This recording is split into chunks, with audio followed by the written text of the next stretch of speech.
voina chuan guitar lesson thar kan zir ho lenga voina kan zir ho le tur chu tun chung chu hmar hla pakhat karon titel ve dona apoi ngei samang inthren ti hla kha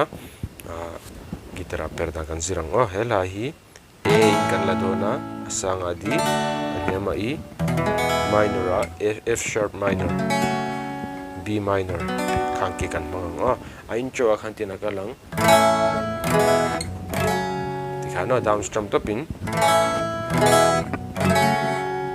chuan tian a verse a chuan te kan strumang down down up down up down down down up down up down up down down down up ano apoi